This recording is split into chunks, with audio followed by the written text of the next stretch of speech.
Привет, это Саша Акимов, и сегодня я хочу рассказать об интересной зеркальной камере Pentax K1 Mark II. Я не очень-то люблю громоздкие зеркальные камеры и предпочитаю использовать компактные беззеркалки или же просто премиальные компакты вообще с несменной оптикой. Но вот эта здоровенная туша мне, в общем-то, даже понравилась и показалась очень интересной, поэтому я решил про нее рассказать немножко. Как в одном из своих ранних роликов я уже рассказывал, на самом деле Pentax выпустили самую первую цифровую полнокадровую зеркалку гораздо раньше, чем Canon и Nikon. Но она осталась, естественно, на стадии прототипа, потому что у компании Pentax не было нужного количества денежных средств для того, чтобы реализовать этот проект. Из-за того, что компания испытывала финансовые трудности, Pentax застрял достаточно надолго в APS-C формате, и я не могу сказать, что они сильно страдали от этого или их пользователи сильно как-то претерпевали. На самом деле многие APS-C зеркалочки от Pentax превосходят полнокадровые камеры Canon по динамическому диапазону и по качеству картинки. В любом случае, Pentax смог родить свою первую полнокадровую зеркальную камеру лишь к 2016 году. Это была первая модель Pentax K1. У нее был довольно неплохой сенсор на 36 мегапикселов, хороший очень стабилизатор, отличная эргономика, прочный влагозащищенный корпус. А сегодня я расскажу об ее улучшенной версии, которая выпущена была в 2018 году, Pentax K1 Mark II.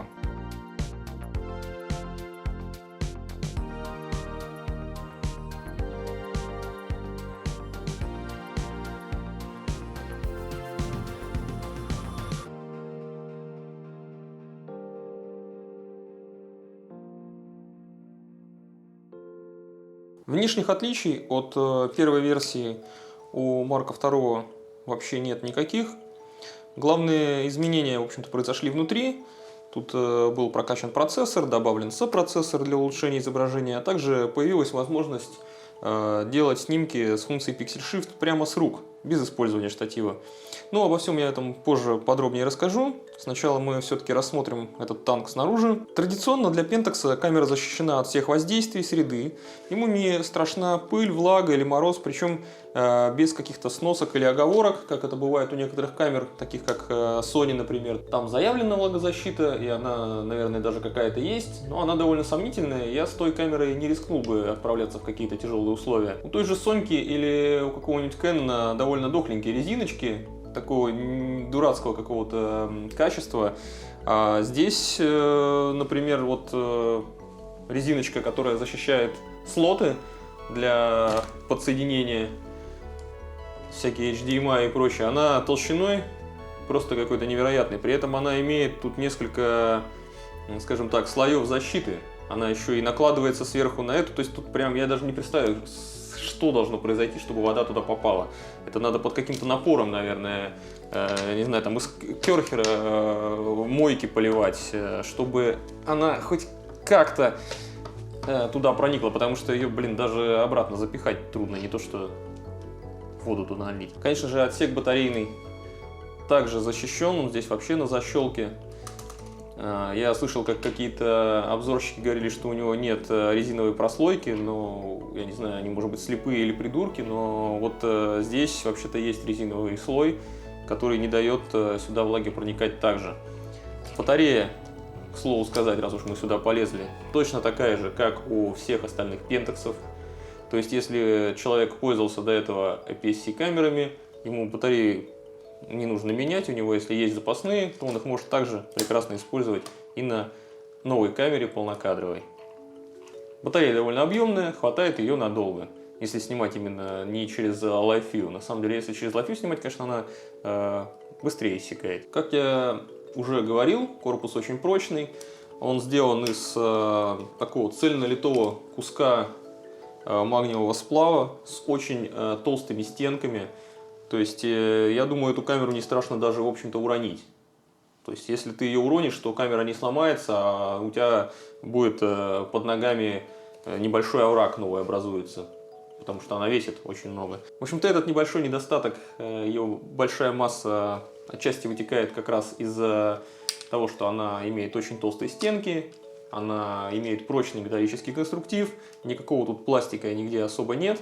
При этом везде у нее все места соединений каких-либо защищены толстенными резиновыми мембранами. Но также это еще и классическая зеркалка, у которой есть вот в этом вот горбу огромный кусок стекла, так называемая пентапризма. Пентакс в свое время изобрели как раз таки вот это современное состояние зеркальных камер.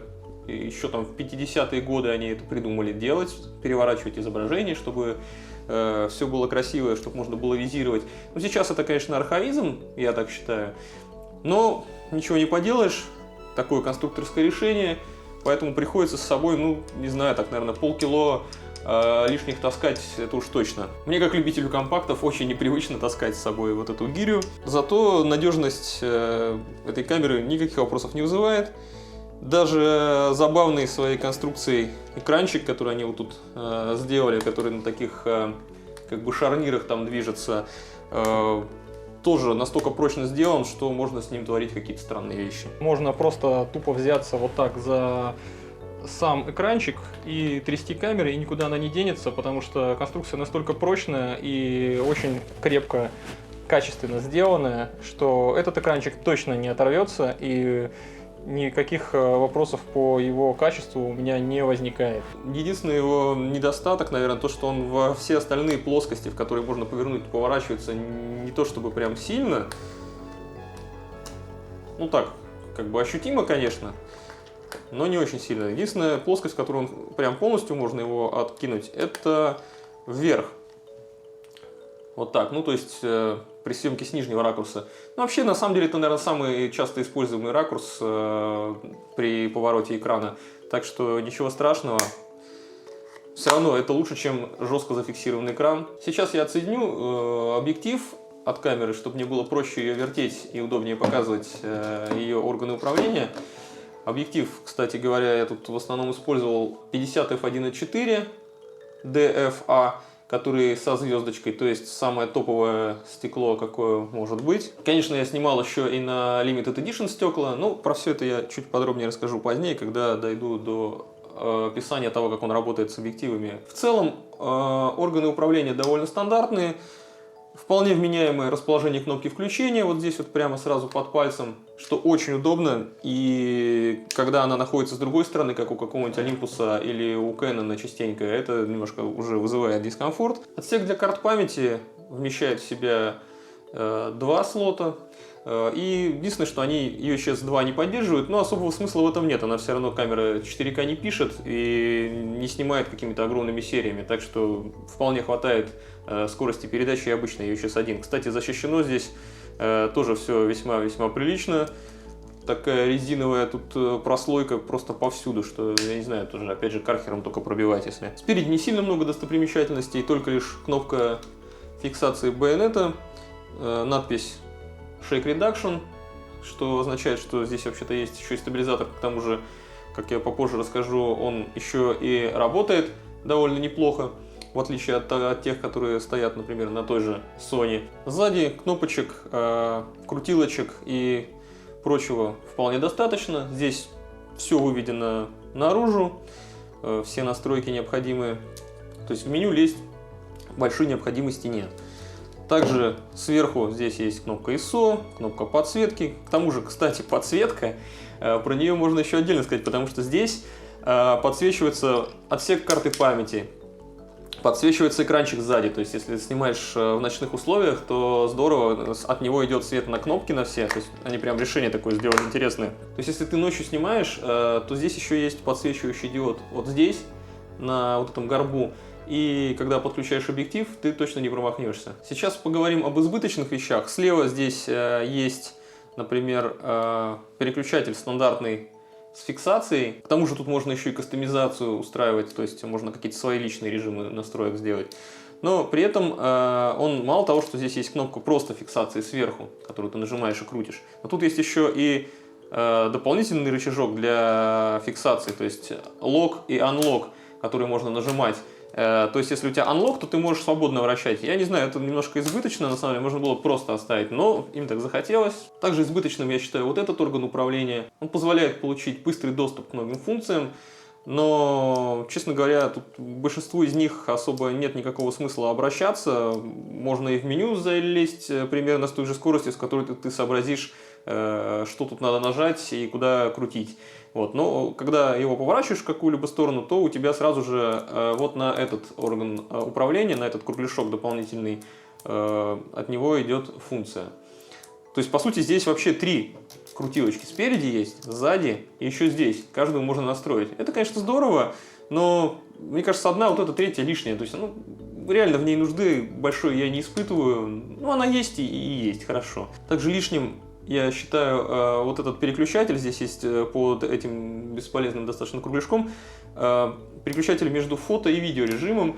Не знаю, зачем он, не представляю людей, которые будут снимать видео на вот эту камеру, потому что она снимает просто Full HD, не сказать, что прям какого-то супер великого качества. Обычное совершенно видео. Камера настолько здоровенная, что у нее даже на боковой панели нашлось место для большого количества органов управления. Тут есть переключатель между AF и MF, который, в общем-то, также дублируется еще и на объективе. Тут вообще много кнопок, которые дублируют функции друг друга. Я не знаю, зачем. Ну, видимо, для удобства и для кастомизации. Вот. Ну, также здесь есть еще программируемые кнопки. Наверх также они вынесли отдельную кнопку для включения и выключения GPS. Это в некоторых ситуациях тоже может быть полезно. Меню у Pentax достаточно традиционно, выглядит невзрачно, серенькое, некрасивенькое, но оно крайне логичное, лаконичное, не имеет никаких лишних каких-то пунктов и подпунктов, в которые никто никогда в жизни бы не обратился. Ну, то есть в нем не приходится плутать, зато хоть оно и выглядит так себе, ну, оно практичное и выполняет свои функции на 100%. Плюс ко всему, здесь в этом меню есть всяческие, в общем-то, даже странные настройки, на мой взгляд. Например, тут можно менять цвет этого меню, цвет иконок, в общем, цвет можно кастомизировать даже цвета твоих настроек, выводимых на экран. Экран довольно яркий. У него нет воздушной прослойки, он при этом еще и крупный, он 3,2 дюйма, а не просто 3 дюйма. Так что на нем все отлично видно. Если через него визируешь, то вообще большое удовольствие, на улице никаких проблем не испытываешь. А я в основном визировал через него, признаюсь, потому что мне больше понравилось смотреть на экранчик, нежели смотреть в видоискатель. Видоискатель, конечно, огромный, супер светлый, красивый и качественный, но я ненавижу зеркалки, поэтому пользовался только экранчиком, чтобы лучше понимать, что я вообще снимаю. Вот. Также забавно, что можно включить ночной режим, и тогда у вас будет все таким неярким и красно-рыжим. Это меньше утомлять будет глаза в ночи, например, если вы снимаете. Камера вообще довольно сильно заточена под ночную съемку, так что это, в общем-то, актуально.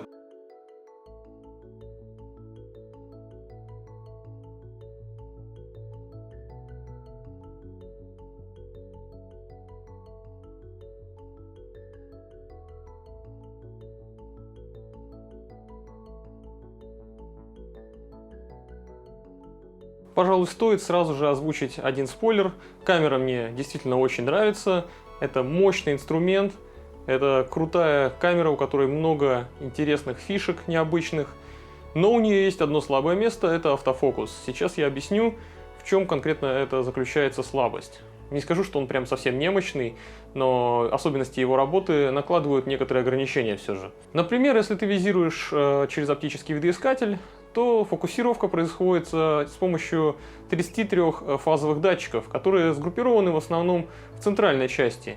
И они, в общем-то, неплохо следят, если ты, конечно, Формулу-1 не снимаешь. Но фазовые датчики не так хорошо годятся, например, для съемки портрета, потому что следить за глазами модели они не умеют. Конечно, если ты снимаешь какой-то неторопливый портрет постановочный в студии, то там можно себе позволить прикрыть диафрагму, установить фокусировку по одной точке. Но когда снимаешь на пленере, с не слишком-то контролируемым светом, да еще и на открытой диафрагме для того, чтобы размыть все-таки задний план, то тут уже таким способом не получится фокусироваться. Ну, то есть ты, конечно, можешь по одной точке взять, прицелиться, сфокусироваться на глаз модели, потом перекомпоновать кадр, но на диафрагме f1.4 зона резкости будет настолько узкой и маленькой, она, наверное, будет меньше 1 сантиметра, что тебе при любом изменении положения объектива будет крайне сложно нормально сфокусироваться и не промахнуться. Тут нам поможет контрастная система фокусировки, которая включается при визировании в режиме Live View. Она уже довольно неплохо отслеживает лица людей, и с ее помощью можно фокусироваться даже с открытой диафрагмой, не сильно боясь, что промахнешься.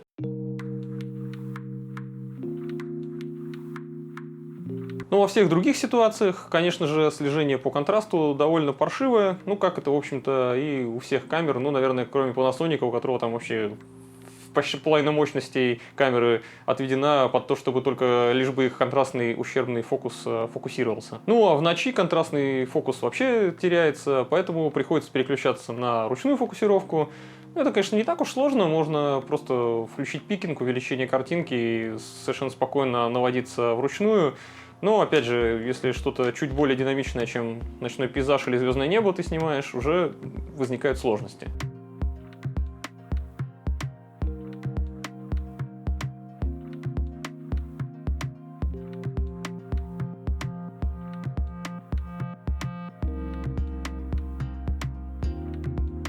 В общем, я привык к довольно универсальным, уже современным гибридным системам фокусировки, которые приспособлены к большому количеству различных ситуаций, и не приходится самому руками что-то лишний раз крутить. Ну а тут же все способы фокусировки достаточно редуцированы и не взаимодополняющие, поэтому постоянно приходится переключаться между ними самостоятельно, нажимая на какие-то лишние кнопки, что-то дергая, что-то двигая, и получается такое жонглирование способами фокусировки в зависимости от ситуации. В то время как система фокусировки в силу своих особенностей создает определенные ограничения, дуэт сенсора и процессора расширяют творческие возможности. В первую очередь картинки формирует отличный 36-мегапиксельный сенсор. Он точно такой же, как в первой версии камеры, но в этот раз его встречает уже гораздо более мощная железная начинка. Помимо процессора Prime 4 на матрице красуется дополнительный графический процессор. Благодаря этому улучшению цвета стали еще лучше, хотя до этого они были и так неплохие. Также улучшились и возможности съемки на высоких ISO. Можно смело задирать ISO до 6400 и не бояться при этом, что шумодав съест детали. Шумодав не грешит съеданием звезд, как это бывало иногда на камерах Sony, хотя цифры максимального ISO вызывают улыбку. 819 200.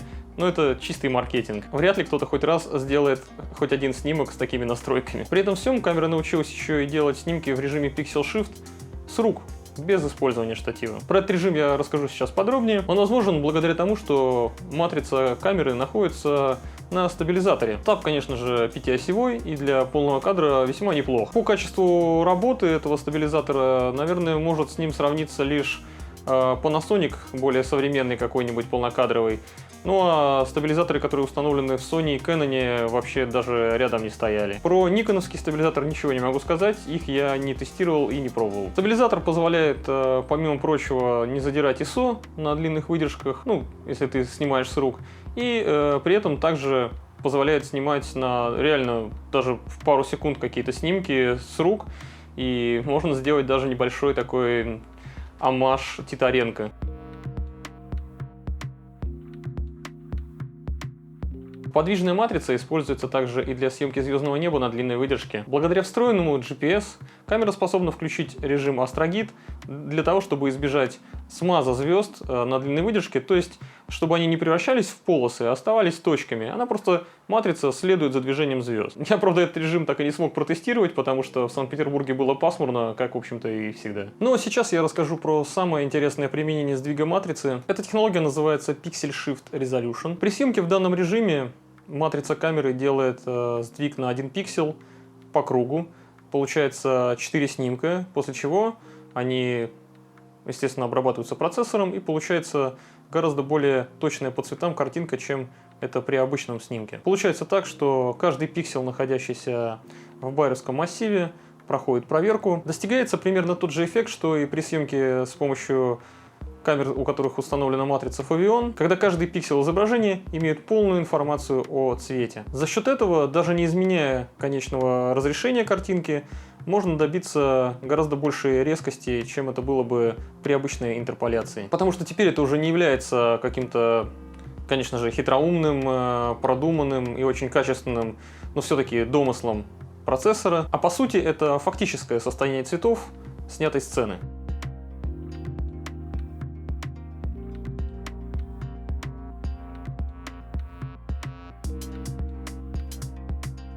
У такого подхода есть и другие плюсы, например, таким образом легко избавиться от муара на каких-то сложных структурах. У Olympus, Panasonic и Sony есть сходные технологии, но у Sony они используются только в камерах R-серии, ну и там снимки настолько здоровенного разрешения, что процессор самой камеры не вытягивает их склеивание, поэтому нужно в отдельном софте уже после съемки непосредственно самому склеивать. Pentax же делает полноценный RAW прямо в самой камере. У Olympus и Panasonic другая трудность.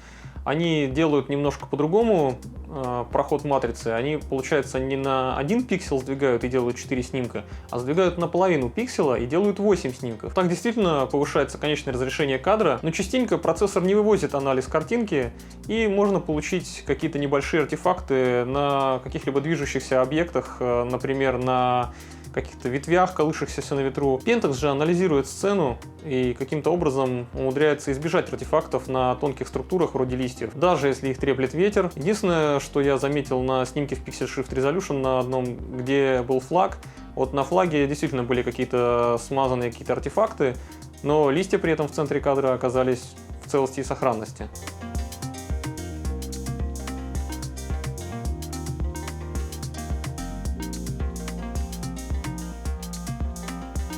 Помимо всего прочего, добавление сопроцессора на материнку у второй модели позволило научить ее еще и снимать Pixel Shift снимки прямо с рук. То есть теперь не обязательно устанавливать камеру на штатив, как-то терять в динамике. Мы можем просто тупо установить этот режим съемки с рук и шлепать пейзажи в отличном разрешении. Главное, чтобы выдержка позволяла. Правда, динамика все равно немножко потеряется, потому что после каждого такого снимка камера задумывается примерно секунд на 10, потому что ей нужно проанализировать то, что у нас получилось, компенсировать дрожание наших рук, и, естественно, при таком режиме картинка по краям немножко обрезается.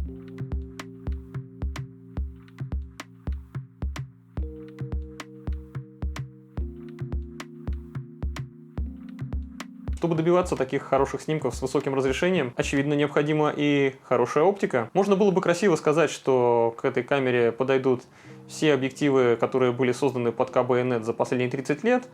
И в общем и целом это, наверное, даже так, но объективы, которые создавались под пленку, они никогда в жизни не разрешат 36 мегапикселей. А в цифровую эру Pentax выпускали объективы уже много лет только лишь под APS-C формат. Так что поначалу с объективами на свежеиспеченном full-frame флагмане у компании было довольно туго. Естественно, покрывали полный кадр и отлично его разрешали Limited Edition стекла, но они довольно дорогие и есть не у всех. Естественно, и любые APS-C стекла также подходили к камере, но тогда картинка автоматически кропалась по краям для того, чтобы избежать винитирования. Ну, кропалась она не так уж сильно, в общем-то, до 15,5 мегапикселов вполне приемлемых. Но довольно оперативно в содружестве с Tamron были сделаны все необходимые зум-объективы, покрывающие все фокусные расстояния, такие как 15-30 f2.8, 24-70 f2.8 и 70-200 f2.8. Но сейчас в самой компании Pentax выпущены уже светосильные фикс-объективы TA со звездочкой на все фокусные расстояния. Так что на текущий момент все необходимые фокусные расстояния закрыты в полной мере.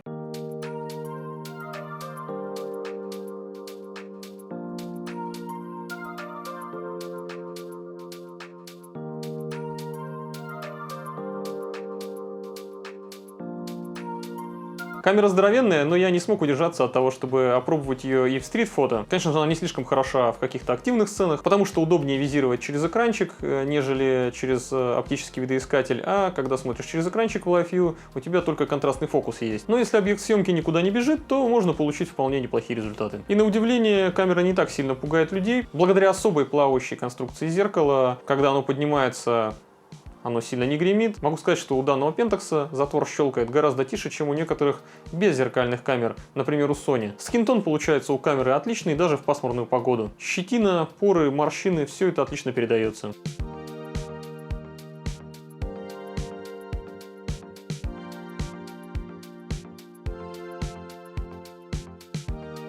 Ну и к слову о мелких деталях. Я просто кайфую от резкости картинки. Ведь на матрице нет сглаживающего фильтра, а объективы высочайшего качества. Поэтому картинка получается крайне детализированная и четкая, даже без использования режима Pixel Shift Resolution. Во время тестирования так получилось, что я немало гулял по кладбищам и наснимал кучу крайне детализированных объектов. Кресты, склепы, камни, мхи, кора деревьев. Все эти объекты обладают достаточно тонкой структурой, и она великолепно передается на снимках с этой камеры.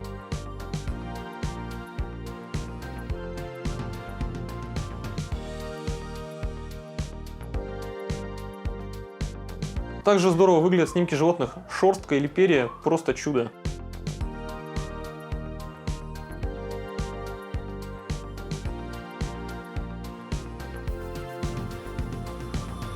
Естественно, с такими показателями резкости получается и очень даже волшебное макро.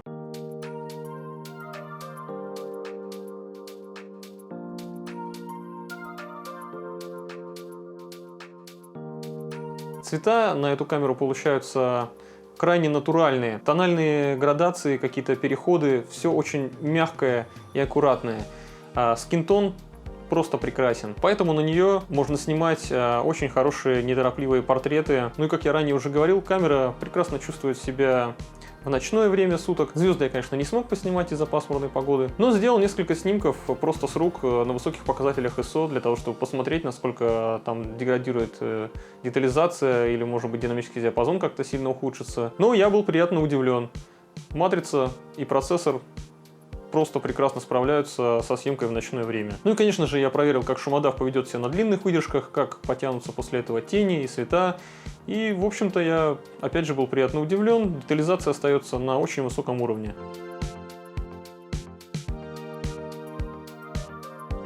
Я люблю камеры, которые делает Pentax. Мне очень сильно нравятся даже их цветастые эксперименты из конца нулевых, середины десятых. Я просто обожаю их маленькие камеры, что, в общем-то, можно заметить по количеству обзоров на них у меня на канале. Вот, например, скоро я обозрею еще и вот эту легендарную малышку Pentax MX1. Нравятся мне и герои нашего сегодняшнего обзора Pentax K1. Конечно же, с небольшими оговорками по работе фокусировки, но качество картинки с этой камеры настолько восхищает, что ты готов закрыть глаза на некоторые неудобства. Если вы любите создавать пейзажи в любое время дня и ночи, то эта камера просто создана для вас. Если вы любите макро или собираетесь заниматься предметной съемкой, то резкость картинки и ее тональные градации просто поразят вас в самое сердечко. Какие-то нежные портреты тоже у камеры отлично получаются. Но если ты собрался снимать спорт или какой-то репортаж, тут камера, конечно, пасует. Вот такие выводы у меня получились после не особо долгого использования камеры.